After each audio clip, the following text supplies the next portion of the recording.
네, 오늘은 창세기 22장 1절에서 14절을 중심으로 순종의 길이라는 제목으로 함께 하나님의 말씀을 나누도록 하겠습니다. 자, 여러분, 하나님은요, 때로는 우리의 믿음을 시험하십니다. 그래서 본문 1절을 보시면 그 일 후에 하나님이 아브라함을 시험하시려고 그를 부르시되 아브라함아 하시니 그가 이르되 내가 여기 있나이다. 자, 말씀을 보시면 하나님이 아브라함을 뭐 하셨어요? 시험하셨습니다. 자, 그런데 이 말씀이 우리에게 의아스러운 이유가 있습니다. 신약 성경에는요, 오늘 말씀과는 조금 상충되는 한 구절이 보이기 때문에 그렇습니다. 야고보서 1장 13절 14절 말씀.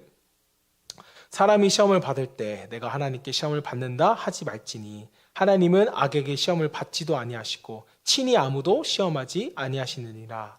오직 각 사람이 시험 받는 것은 자기 욕심에 끌려 미혹됨이니.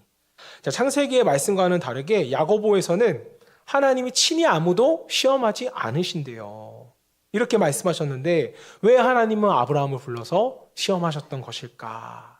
사실 야고보서에 나오는 시험이라는 단어와 창세기 22장에 나오는 시험이라는 단어는 그 뜻이 각기 다릅니다. 야고보서에서 나오는 시험은요, 우리말로 번역하면 사실 유혹이라는 단어가 더 정확하기 때문입니다. 자, 하나님은 우리를 악에 빠뜨리시기 위하여서 우리를 유혹하지 않으신다. 이렇게 말씀이 해석됩니다. 자, 여러분, 우리는 아까 말씀을 보니까 왜 유혹을 받는데요? 하나님이 우리를 유혹하기 위해서 시험하시려고 하는 것이 아니라 14절 말씀을 보니까 우리 욕심에 이끌려서 미혹되고 우리가 죄를 짓더라는 겁니다.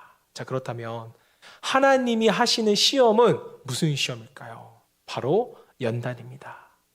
유혹의 목적과는 전혀 다르게 우리를 연단하기 위한 시험이라는 것이죠. 자, 학창 시절에 선생님들은 학생을 시험 칩니다.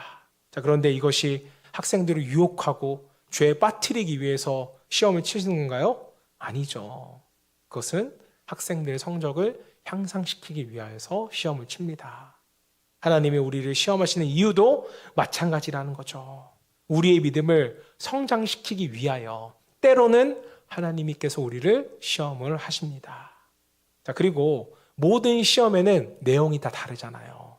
뭐 수학 시험도 있고 영어 시험도 있고 국사 시험이 있는 것처럼 그 내용이 다 다릅니다. 자, 그렇다면 오늘 창세기 22장에서 하나님이 아브라함을 시험하신 그 내용은 무엇일까요? 그것은 바로 순종입니다. 믿음의 기초 1교시 순종의 영역을 지금 시험 보고 있는 거예요. 오늘은 순종과 믿음의 관계, 그리고 순종으로 하여금 우리에게 주어주시는 하나님의 복에 대해서 함께 말씀을 나눠보려고 합니다. 자, 성경은 순종을 매우 강조합니다. 자, 우리가 순종함으로 구원을 얻는 것은 아니지만 순종함으로써 우리의 믿음이 가짜인지 진짜인지를 검증해 볼 수 있기 때문에 그렇습니다. 자, 여러분, 믿음은 어떻게 자라는 것일까요? 여러 가지 말이 있겠지만 순종을 통해서 믿음은 자라납니다. 순종이 없는 믿음은 가짜 믿음이기 때문에 이 순종과 믿음이라는 것은 너무나도 긴밀하게 연결이 되어 있다는 거죠. 하나님을 진실로 믿고 진실로 사랑하는 자는 하나님의 말씀에 순종합니다. 그를 위해 모든 것을 헌신하는 자라고 성경은 말씀하고 있어요. 자, 그래서 야고보는요, 아브라함을 보며 이렇게 말했습니다.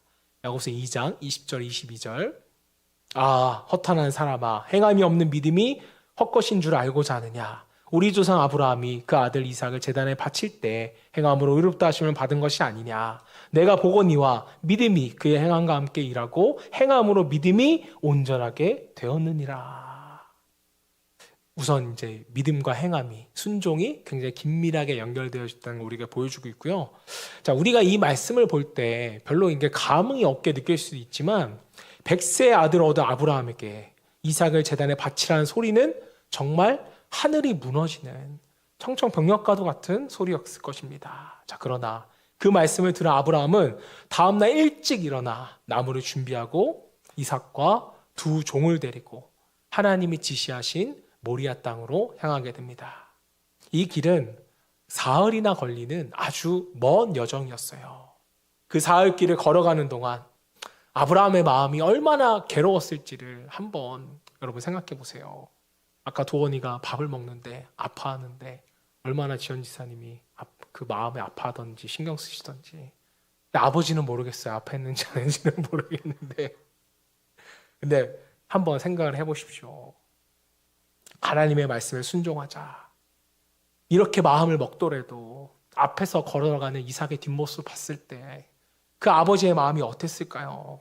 이런저런 생각으로 굉장히 마음이 심란하지 않았겠어요? 이런 심란한 마음으로 길을 걷다 보니 사흘 뒤에 저 멀리 하나님이 지시하신 산 모리아 땅이 보이기 시작합니다. 자, 그곳에서 아브라함은요 종들에게 이렇게 말해요. 5절 말씀. 이에 아브라함이 종들에게 이르되 너희는 나귀와 함께 여기서 기다리라. 내가 아이와 함께 저기 가서 예배하고 우리가 너희에게로 돌아오리라 하고. 자, 아브라함과 이삭만 모리아 산에 올라가고 그냥 나머지 종들은 거기서 기다리래요. 아브라함이 무슨 의도로 이렇게 말했던 것일까요? 종들에게 지금 자기가 하고자 하는 일들을 숨기기 위해서 그랬던 것일까요? 물론 그런 가능성도 있습니다. 자, 아니라면 아브라함에게 어떤 분명한 확신이 있었던 것일까요? 자, 본문에는 나타나지 않지만 믿음의 장 히브리서 11장을 보면 이에 대한 해답이 나와요. 히브리서 11장 17절 19절 말씀. 아브라함은 시험을 받을 때 믿음으로 이삭을 드렸으니 그는 약속들을 받은 자도되 그 외아들을 드렸느니라. 그에게 이미 말씀하시기를 내 자손이라 칭할 자는 이삭으로 말미암니라 하셨으니 그가 하나님이 능히 이삭을 죽은 자 가운데서 다시 살리실 줄로 생각한지라. 비유컨대 그를 죽은 자 가운데서 도로 받은 것이니라. 자, 아브라함이 종들에게 말했던 말의 의도는 자신의 그 뭔가 행위를 감추기 위한 그런 의도는 아니었어요. 성경은 아브라함의 마음속에는 믿음이 분명 있었다고 말합니다. 아브라함은 자신에게 하나님이 어떻게 이런 잔혹한 명령을 내리실 수 있을까? 라는 의문에서 마침표를 찍는 것이 아니라 믿음으로 여기에는 분명 어떠한 뜻이 있을 것이야 라는 느낌표의 믿음으로 마침표를 찍었기 때문에 아브라함은 이 일에 순종할 수가 있었습니다. 자, 여러분, 순종과 믿음은 언제나 같이 가요. 따로 가지 않습니다. 여러분, 우리가 그렇다면 왜 순종하지 못하는 걸까요? 뭐가 없기 때문이에요? 이유는 우리에게 믿음이 없기 때문입니다. 하나님 말씀대로 살면 과연 내가 지금 성공할 수 있을까? 라는 생각과 의심 때문에 우리는 하나님의 말씀에 순종을 하지 못하더라는 거예요. 그래서 믿음과 순종의 관계를 보시면 믿음이 순종을 낳고 순종이 믿음을 성장시키는 것입니다. 신앙의 성장은요, 이 과정이 계속 반복될 때 우리의 믿음이 성장하고 성장이 일어나게 됩니다. 자, 믿음으로 이삭을 바치기로 한 순종한 아브라함은 이삭과 산에 오르기 시작했는데 이삭이 그런데 불쑥 질문을 던지는 거예요. 7절 말씀. 이삭이 그 아버지 아브라함에게 말하여 이르되 내 아버지여 하니 그가 이르되 내 아들아 내가 여기 있노라. 이삭이 이르되 불과 나무는 있거니와 번제할 어린 양은 어디 있나이까. 아버지, 번제할 어린 양은 도대체 어디 있어요? 너무나 전곡을 찌르는 그런 질문이었습니다. 이때 아브라함이 뭐라고 대답합니까? 8절 말씀. 아브라함이 이르되 내 아들아 번제할 어린 양은 하나님이 자기를 위하여 친히 준비하시리라 하고 두 사람이 함께 나아가서. 물론 아브라함이 아들에게 자신의 마음을 감추고 싶어서 둘러댄 말이기도 하지만 아브라함의 마음속에는 분명 하나님에 대한 믿음이 있었다는 것을 우리는 엿볼 수가 있습니다. 자, 그리고 마침내 산에 올라가서 이삭을 결박해요. 제단을 올려놓고 칼을 들어 그를 잡으려고 하는데 하나님께서 아브라함을 부르시는 거예요. 11절을 보니까 얼마나 급했는지 아브라함아 아브라함아 하나님께서 두 번이나 그를 부르시는 것을 볼 수가 있습니다. 그리고 말씀하세요. 12절 말씀. 그 아이에게 내 손을 대지 말라. 그에게 아무 일도 하지 말라. 내가 내 아들 내 독자까지도 내게 아끼지 아니하였으니 내가 이제야 내가 하나님을 경외하는 줄 아노라. 그리고 나서 아브라함이 뒤를 돌아보니까 숯불에 양 한 마리가 걸려 있는 거예요. 그래서 그 양을 가져다가 번제를 드림으로써 이삭은 살아나게 됩니다. 하나님은 아브라함을 시험하셨고 아브라함은 그 시험을 믿음으로 순종했고 순종함으로 믿음을 보인 것이었습니다. 자, 본문은 특별히 순종의 대가와 그 축복에 대해서 많은 이야기를 합니다. 자, 때문에 본문을 반복해서 우리가 깊이 묵상할 필요가 있는데요. 자, 저는 본문 말씀을 통해 하나님이 말씀하시는 순종이 얼마나 어렵고 우리가 온전한 순종을 하기 위해서는 어떤 대가를 우리가 치러야 하는지, 그리고 하나님 앞에 순종했을 때 우리가 어떤 복을 받는지를 좀 더 살펴보기를 원합니다. 다시 말씀을 드리지만 순종은요, 거저되는 게 아니에요. 그저 마음만 먹었다고 되는 것이 아닙니다. 순종에는 반드시 대가가 따른다는 거죠. 저는 오늘 본문 말씀을 보면서 정말 이 순종의 사건은 외로운 길이다 라는 말씀을 좀 드리고 싶어요. 아브라함처럼 여러분이 하나님 앞에 순종하기를 원하십니까? 그렇다면 우리는 외로운 골짜기를 반드시 지나가야 합니다. 자, 아브라함이 하나님으로부터 이삭을 바치라는 명령을 들은 후에 아브라함이 한 행동을 한번 보세요. 그는요, 누구에게도 말하지 않습니다. 심지어 아내에게까지도, 또 하찮아 보이는 종들에게까지도 전혀 일체의 말을 하지 않아요. 아브라함의 마음이 얼마나 답답했을까요? 만약 아브라함이 아내 사라에게 이 사실을 털어놓고 상의했다면 여러분 한번 상상해 보십시오. 여보, 하나님이 이삭을 번제물로 바치래. 그러면 사라가 어떻게 말할까요? 그래 여보, 하나님 말씀이니까 순종해야죠. 이렇게 했을까요? 결코 이렇게 말하지 않았을 거예요. 세상 어떤 어머니가 이렇게 말할 수 있을까요? 그러니 아브라함이 얼마나 속으로 외로웠겠습니까? 그 누구에게도 밝힐 수 없는 고통 때문에 괴로웠겠죠. 외로웠을 것입니다. 여러분, 제가 살면서 또 목회를 하면서 깨달은 점 하나는요, 하나님이 우리에게 무언가를 말씀하시면 누구하고 상의할 필요가 없다라는 것을 제가 철저하게 깨달았습니다. 우리의 선한 목자 되시고 우주 만물의 주인이시자 다스리시는 하나님이 말씀하시는 것인데 즉각적으로 우리가 순종하면 되지 다른 의론이나 상의가 과연 필요할까요? 물론 순종하기를 결단하고 이것을 어떻게 할까 상의하는 건 순종의 상의잖아요. 이건 물론 괜찮습니다. 자, 그런데도 우리가 결단하기 이전의 상의는요, 사실 하나님의 말씀에 순종하기 싫어서 하는 상의라는 거죠. 자기 이야기를 듣는 누군가가 반대해 주기를 원하기 때문에 상의를 하는 것이지 굳이 신앙적인 조언을 우리가 들으려고 필요해서 상의하는 것은 아니라고 봅니다. 하나님이 내게 말씀하시면 그냥 순종하면 되지. 정말 여러분, 무슨 말이, 무슨 의견이 필요할까요? 아브라함은 그렇게 했다라는 거죠. 외로움의 길을 홀로 걸어갔습니다. 그는 갈대 우르 지방을 떠나라고 했을 때도 누구와 상의하지 않고 그 외로운 길을 떠나갔어요. 하지만 이번에는 그때보다 몇 배 더 힘든 결정을 아브라함은 내려야만 했습니다. 모리아 땅까지 가는 사흘 동안 아브라함은 얼마나 힘들고 괴로웠을까요? 자, 그러나 그는 자신의 짐을 묵묵히 지고 한 걸음 한 걸음씩 나아갑니다. 자, 순종의 길은 하나님 앞에서 내가 결정해야 될 외로운 결단이라는 거죠. 여러분, 하나님이 여러분에게 뭔가 깨우쳐 주셨습니까? 자, 그렇다면 사람과 상의하지 말고 그저 순종하시기를 바랍니다. 외롭더라도 그 짐을 홀로 지고 가세요. 순종은 외로움의 길이뿐만 아니라 또 불확실한 길이기도 합니다. 자, 하나님은 우리에게 순종을 요구하실 때 앞으로의 일을 미리 보여주면서 우리에게 순종을 요구하지 않으세요. 아브라함에게도 본토 아비집, 친척집을 떠나라고 하실 때도 사실은 목적지를 가르쳐주지 않았습니다. 그냥 떠나라는 거예요. 2절 본문을 보면 구체적으로 어느 산인지도 가르쳐주지 않았습니다. 그저 내가 내게 일러준 한 산, 거기서 그를 번제로 드리라. 아브라함아, 일단 떠나고 봐. 이거였어요. 우리말로는 내가 내게 일러준 산으로 되어 있지만 내가 내게 지시할 산이 사실은 정확한 번역입니다. 일단 내가 길을 떠나면 그제서야 구체적인 방향을 알려주신다는 거죠. 게다가 양을 미리 준비해 줬다는 말은 더더욱 하지 않은 채로 그냥 이삭을 바치라고만 말씀하셨습니다. 아무런 대안과 계획도 알려주시지 않은 채로 말씀하신 거예요. 여러분, 사실 결과를 알고서 행하는 것은요, 미리 알고서 행하는 것은 사실 순종이라고 말하기는 어렵습니다. 그것은 순종이 아니라 수지타산에 맞는 판단이죠.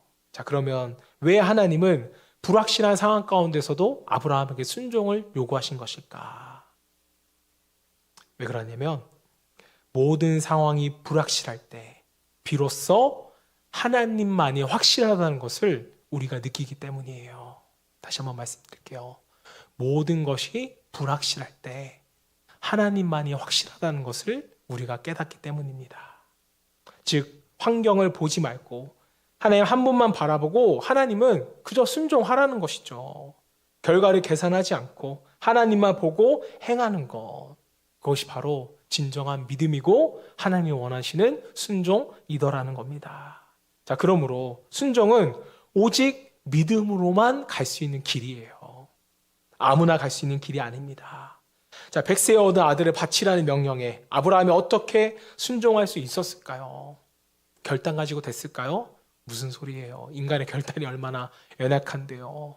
작심삼일이라고 말씀 들었잖아요. 아브라함은 믿음으로 가능한 것입니다.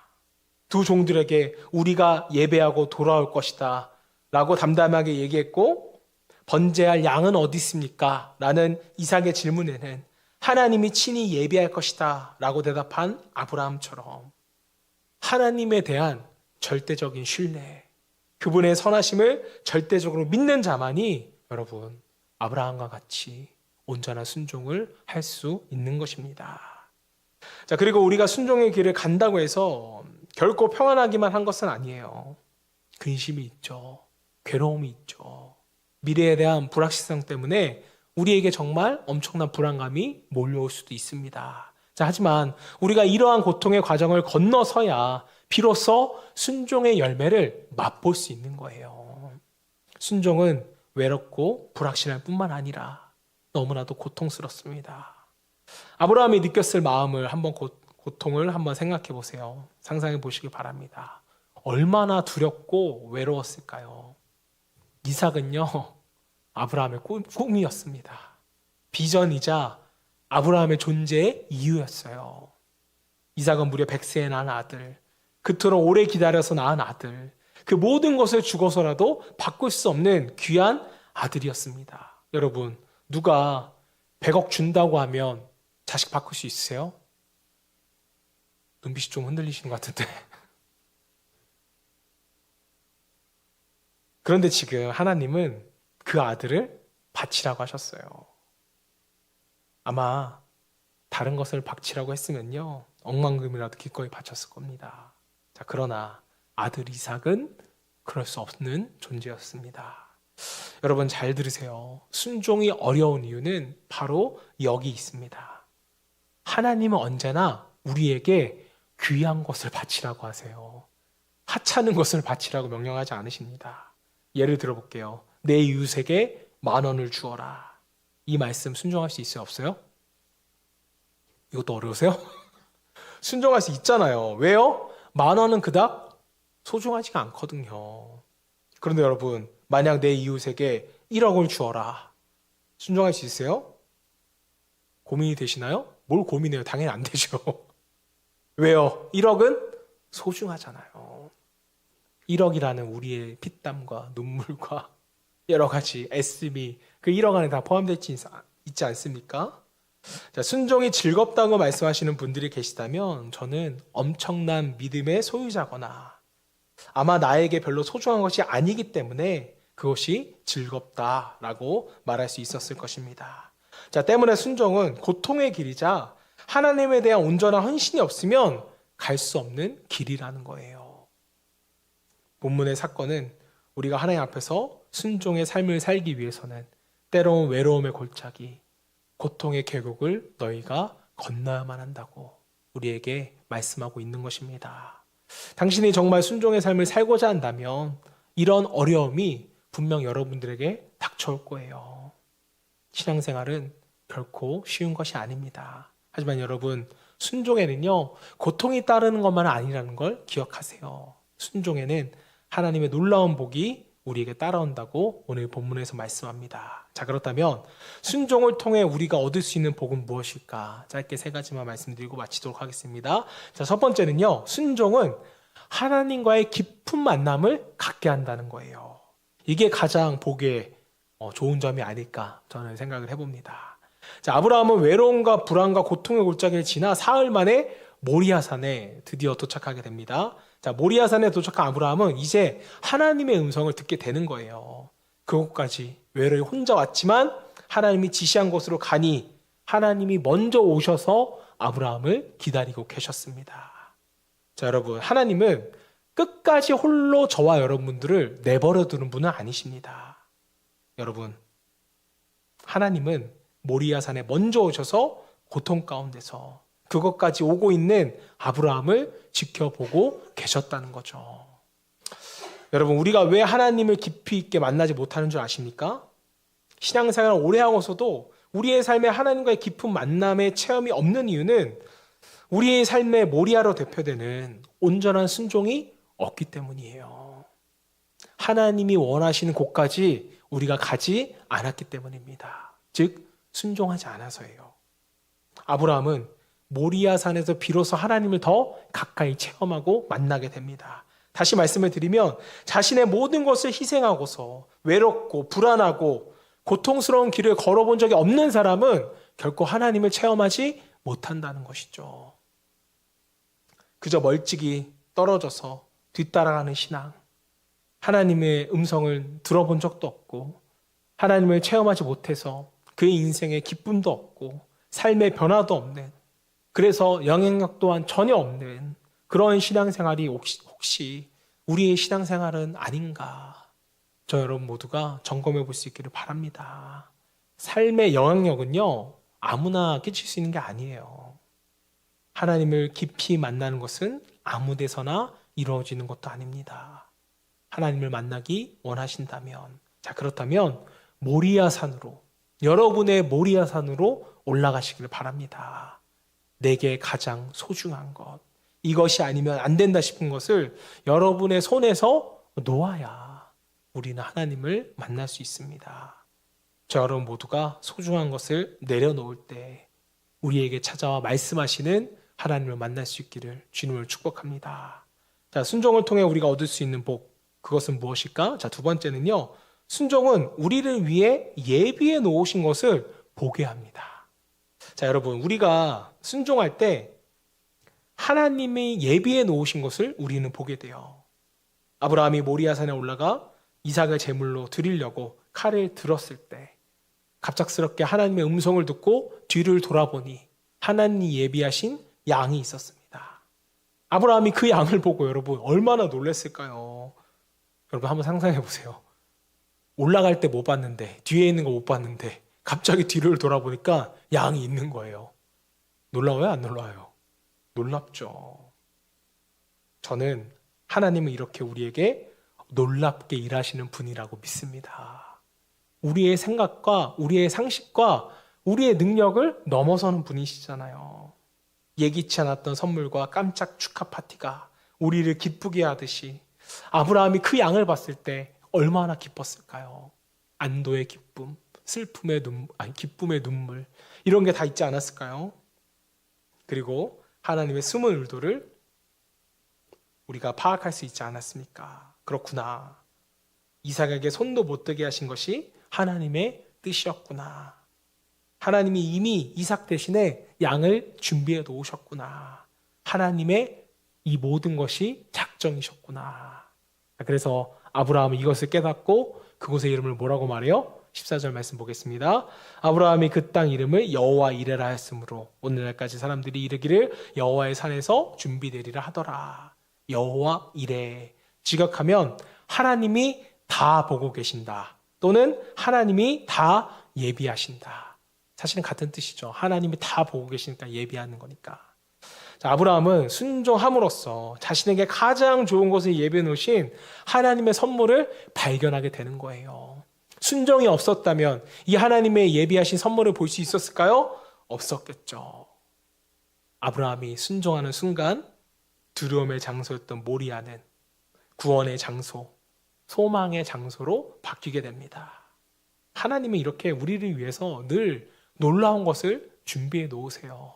뭐 하기만 하면? 순종하기만 하면. 하지만 안타깝게도 어떤 사람은 평생을 가도 그것을 얻지 못합니다. 왜 그럴까요? 소중한 것을 포기한 적도, 모리아에 가본 적도 없기 때문이죠. 만약 아브라함이 모리아에 가지 않았다면 그 양을 여러분 어떻게 발견할 수 있었겠습니까? 하나님이 자신을 예비해 놓으신 것을 그가 어떻게 맛볼 수 있었겠어요? 순종이야말로 하나님이 예비하신 그 놀라운 역사를 보게 합니다. 오직 순종을 통해서만 이 모든 것이 가능하다는 거죠. 하나님이 우리를 위해 예비해 놓으신 것을 모두 받기 원하십니까? 그렇다면 여러분의 발걸음을 모리아 땅으로 옮길 수 있기를 주님으로 축복합니다. 마지막으로 순종을 통해 우리가 얻을 수 있는 복은 무엇인가? 세 번째는요, 순종은 우리에게 임한 하나님의 복을 더욱 풍성하게 만든다는 거예요. 아브라함이 자신의 가장 소중한 것을 포기했을 때, 여러분 거기서 끝나는 것이 아니라 그 소중한 것을 풍성함과 감사 속에서 다시 아브라함이 돌려받게 됩니다. 순종은 언제나 이렇게 감사를 낳더라는 거죠. 어떻게 보면 잔인하고 이런 말도 안 되는 명예에 순종함으로써 누가 이익을 얻었어요? 하나님이 이익을 얻었나요? 아니죠. 유익을 얻은 것은 아브라함이었습니다. 그렇다면 구체적으로 그가 어떤 유익을 얻었어요? 바로 감사와 감격이라는 거죠. 아브라함은 아마도 돌아오는 길에 감격의 눈물을 분명 흘렸을 거예요. 그래, 하나님은 나를 위해 이 모든 것을 준비해 놓으셨어. 아, 나의 하나님, 이 얼마나 선하신 하나님인가 라며 분명 감격했을 것입니다. 그리고 이삭과의 관계도 이전과 같지 않았을 거예요. 거의 잃을 뻔했다가 다시 찾은 아들인데 더 사랑했겠죠. 혹 어떤 사람은 이삭이 아버지에 대한 트라우마가 생겼을 것이라고 말합니다. 이렇게 말씀하시는 분도 있지만 이삭도 누구의 역사하심을 본 거예요? 하나님의 역사하심을 이삭도 본 거잖아요. 그래, 신앙이란 저런 것이구나. 나도 하나님 앞에서 아버지처럼 살아야지. 이런 마음이 들지 않았을까요? 믿음의 아버지 밑에서 이삭과 아브라함의 관계는 더욱 돈독해졌을 겁니다. 그래서 부모 세대가 하나님을 체험하는 것을 보여주는 것이 너무 중요해요. 사랑하는 여러분, 순종은 언제나 우리에게 베푸시는 하나님의 축복을 더욱 풍성하게 만든다는 사실을 저 여러분 모두가 기억할 수 있기를 바랍니다. 우리가 하나님을 위해 가장 소중한 것을 포기했을 때 실제로 있는 것을 잃어버리는 게 하나라도 있었나요? 없잖아요. 오히려 우리는 소중한 것을 잃는 것 같았지만 더 소중한 것을 많이 얻었다라는 거죠. 우리는 하나님을 얻고 그분이 예비해 놓으신 것을 얻고 하나님뿐만 아니라 우리 주위에 있는 사람들과도 아름다운 관계를 얻게 되었습니다. 우리는 우리에게 순종이 요구될 때 과연 하나님이 나를 사랑하시는 것일까? 하나님이 나를 축복하실 능력이 있을까? 라는 질문을 우리는 하게 됩니다. 왜 이런 질문이 나오게 되냐면 우리의 연약한 믿음이 하나님의 사랑과 능력을 의심하기 때문이에요. 혹시 순종의 요구를 받고 있는데 하나님의 능력이 의심되는 분들이 계십니까? 그렇다면 반드시 하나님이 이끄시는 모리아 산에 한 번이라도 올라가시길 바랍니다. 나는 순종하지 않았는데, 나는 믿음을 보이지 않았는데, 믿지 않았는데 하나님의 능력이 나에게 나타난다? 어불성설이죠. 하나님은 믿는 자에게 역사하세요. 저는 어느 목사님의 간증을 듣고 많이 웃었지만 지금 생각해보면 많은 감동을 줬던 한 간증이 있었습니다. 이분은 참 특이한 분이셨던 것 같아요. 창세기 22장을 읽고 너무 은혜가 된 나머지 아들과 함께 이스라엘로 성지순례를 가게 됩니다. 그리고 모리아 산이 어딘지는 확실하지 않지만 대충 그곳으로 추정되는 산이 있다고 해요. 그분이 그곳에 가서 아침 일찍 자기 아들의 손을 잡고 산 위로 올라갔습니다. 그리고 그냥 올라간 게 아니라 아들 몰래 가슴 안쪽에 칼을 들고 갔었대요. 그렇게 올라가는데 그때서야 창세기 22장의 말씀이 책상머리에 앉아있을 때와는 천지 차이라는 것을 깨닫게 되었다고 합니다. 이제 산 위에 올라가서 그 칼로 아들을 찔러 바친다고 생각하니까 한 걸음 한 걸음이 너무나도 무겁더래요. 너무나도 슬퍼지기 시작하더라는 것입니다. 그래서 눈물이 나기 시작했어요. 근데 아들이 그것을 보고 눈치채고 아빠에게 물었습니다. 아빠 왜 울어?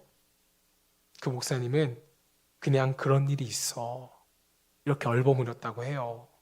자, 이처럼 순종은요, 고통의 길이에요. 하지도 않을 건데 사실은 엄청나게 어렵습니다.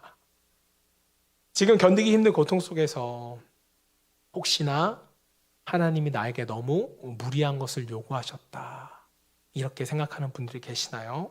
그렇다면 이 사실을 여러분이 반드시 기억하시기 바랍니다. 우리가 모리아 산에 올라가기 전에 하나님은 자신의 독생자의 손을 잡고 먼저 산에 올라가셨습니다. 그 산의 이름은 갈보리 산이라는 거죠. 아브라함이 사흘을 걸어갔듯이 하나님의 아들은 이 땅에 오셔서 3년이라는 공생애를 가지셨습니다.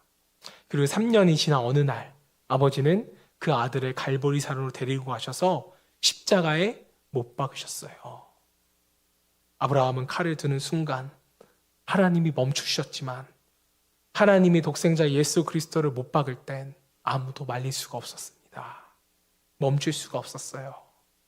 하나님께서는 아들이 당하는 고통의 소리를 다 들어야만 했습니다. 아버지여, 어찌하여 나를 버리시나이까? 그분은 차마 그 광경을 볼 수가 없어서 온 하늘을 어둠으로 덮어버리셨습니다. 그날 모리아산 제단 위에 바쳐졌던 것은 우리의 아들이 아니라 하나님이 예비하신 어린 양이었다는 것을 여러분이 기억할 수 있기를 바랍니다. 바로 우리를 대신해서 죄의 제물이 된 세상 죄를 지고 가시는 하나님의 어린 양 예수 그리스도셨습니다. 여러분, 모리아에 가본 사람만이 예비하신 어린 양을 만나볼 수 있다는 거예요. 순종하지 않았는데 어린 양을 만날 수 있다? 이것은 불가능한 일입니다. 나의 가장 소중한 것을 하나님께 드려본 사람만이 하나님이 나를 위하여 예비한 것이 얼마나 소중한지를 우리는 느낄 수 있게 됩니다. 여러분, 내가 십자가를 안다고 단언하지 마세요. 우리의 가장 소중한 것을 바치기 전까지는, 또 우리가 순종으로 모리아의 땅에 가기 전까지는 우리는 그 십자가를 안다고 절대로 함부로 말할 수가 없는 것입니다. 순종의 길을 걸어본 사람만이 하나님이 자신을 위해 무엇을 준비해 놓으셨는지 볼 수 있습니다. 그분은 우리를 위해서 독생자 예수 그리스도 자기 자신을 내어주신 분이세요. 우리에게 이거 외에 무엇이 더 필요할까요? 우리가 순종하는 것에 대한 어떤 이유가 더 필요할까요? 하나님의 사랑이 의심되십니까? 꼭 모리아에 올라가시길 바랍니다. 그리고 그곳에서 하나님보다 더 사랑하는 것을, 여러분의 그 무엇을 내려놓으시기를 바라요. 그때 저와 여러분은 하나님을 만나게 될 것이고, 그뿐만 아니라 우리를 위해 예비해 놓으신 놀라운 것을 발견하고 만나게 될 것입니다. 저 여러분 모두가 순종의 길을 걸어감으로써 하나님과의 깊은 만남, 하나님이 우리를 위해 예비해 놓으신 것을 우리가 보게 되고 하나님의 복을 더욱 풍성히 누리게 되시기를 주님의 이름으로 축원합니다.